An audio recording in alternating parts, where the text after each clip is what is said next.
이스라엘이 어려운 때에 방문해 주셔서 감사합니다. 저의 세대는 이런 어려움의 경험이 없었습니다.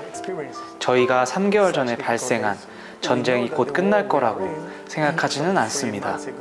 안타깝게도 이런 어려움들을 우리는 마주하고 있습니다.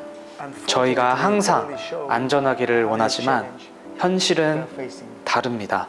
유대인들은 항상 모든 때에 고난을 겪어왔는데 각 시대마다 어려움이 있었습니다. 이번에는 저희가 감내해야 하는 상황입니다. 이에 맞게 잘 대처하는 것이 저희의 책임입니다. 물론 시간이 걸릴 것 같습니다. 저희가 전쟁이 끝나고 이긴다고 하더라도 저희는 또 다른 것을 준비해야 하기 때문입니다. 놀라운 것은 이스라엘이 75년 동안 전쟁과 테러가 있었지만 이런 전쟁과 테러와 같은 어려운 문제들이 많았음에도 불구하고 우리는 자부심과 용기를 가지고 이러한 상황에도 오히려 전 세계에 있는 많은 유대인들이 이스라엘로 다시 돌아와 살 것입니다.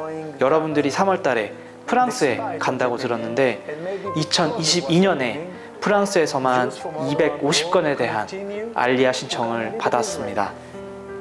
올해는 1,400건 이상의 신청이 들어왔습니다.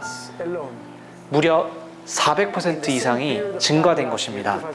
전쟁에도 불구하고 로켓이 날아오는 이런 위험한 상황에도 불구하고 그 어느 때보다 지금 유대인들은 이스라엘이 우리의 집이라고 여기고 있습니다. 이번 이스라엘 전쟁이 시작되고 1월 14일까지 프랑스에서 1,500명이 알리아를 신청했어요. 앞으로 이 증가량이 멈추지 않고 계속 늘어날 것으로 보입니다. 무슬림과의 갈등은 항상 언제나 있기 때문에 이 전쟁이 지속되는 한 계속 그럴 것입니다. 유대인들은 항상 이스라엘을 가깝게 느끼기 때문에 이스라엘로 오기를 항상 원합니다. 정체성과 반유대주의 두 가지가 가장 큰 요인입니다. 이 두 가지가 알리아를 증가시켰습니다. 작년 12월에 프랑스에서 열린 알리아 페어가 있어서 다녀왔습니다. 2,000명이 넘는 사람들이 알리아하기를 원했고 반유대주의 때문에 돌아오기를 원하느냐라고 물었을 때 많은 사람들이 네, 맞습니다. 반유대주의가 있습니다.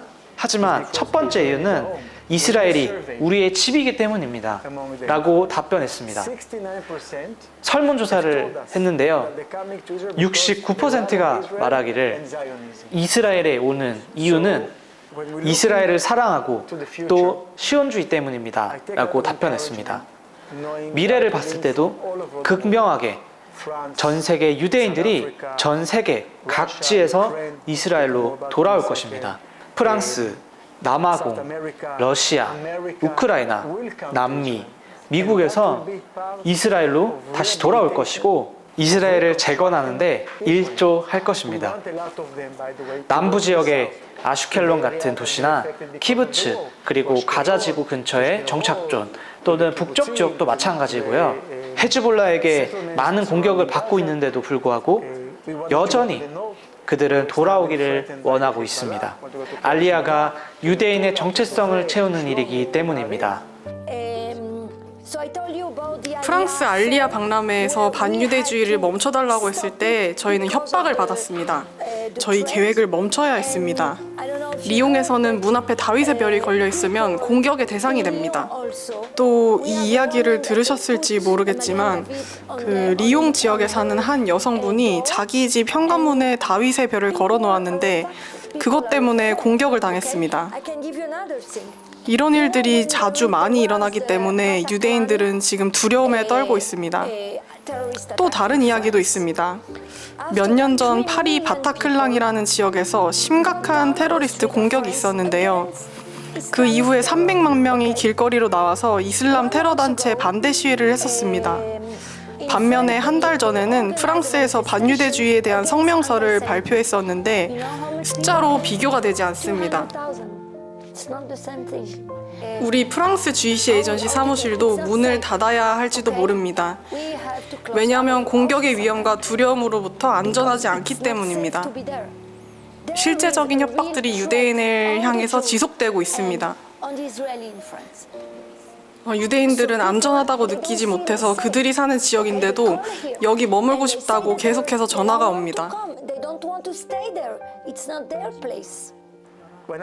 4년 전 제가 주이시 에전시 알리아 국장으로 부임했을 때 코로나가 시작될 무렵이었습니다.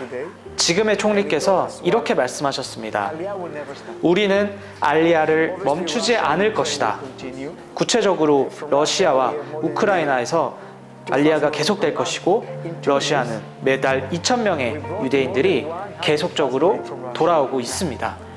최근 2년 동안 러시아에서 10만 명이 왔는데 이스라엘에 거의 하나의 도시가 생긴 것과 다름없을 정도입니다.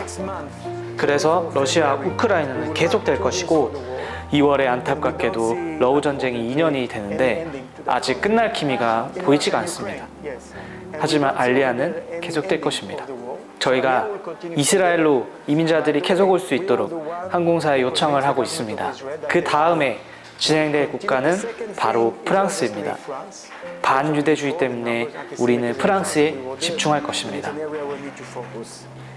프랑스는 언제나 반유대주의 정서가 아주 심했습니다. 10월 7일 이후 반유대주의는 100% 증가했습니다. 폭력적인 행위들도 많이 증가했습니다. 현재 프랑스에는 47만 명의 유대인에 비해 무슬림들은 1,200만 명이나 살고 있습니다. 어떻게 비교가 되겠습니까?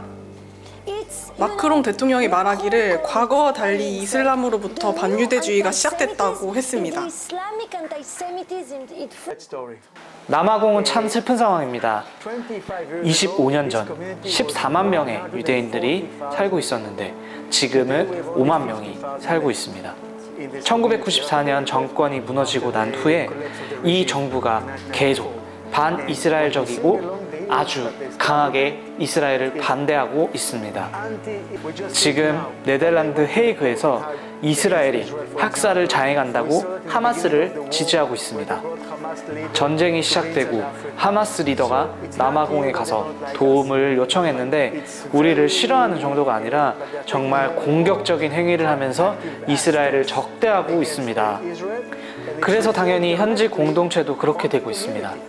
상황이 점점점 안 좋아지고 있고 저희가 더 개발하고 투자하는 공동체인데도 불안하게 느껴집니다.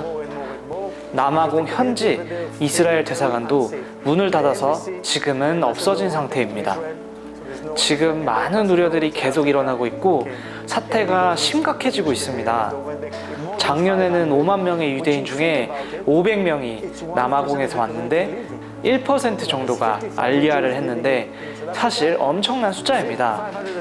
이제는 단순히 중동 전쟁이 아닙니다. 세계 전쟁이라는 것을 알았습니다. 어제 하마스가 스웨덴 사람들을 공격한다는 기사를 봤습니다. 이건 계획된 공격이었고 전 세계 전쟁이라고 저는 생각합니다. 유대인들은 전 세계에 있는데 스웨덴도 이제 더 이상 안전하지 않다고 생각하고 저희도 그들이 알리아할 수 있도록 제안하고 도와줘야 합니다.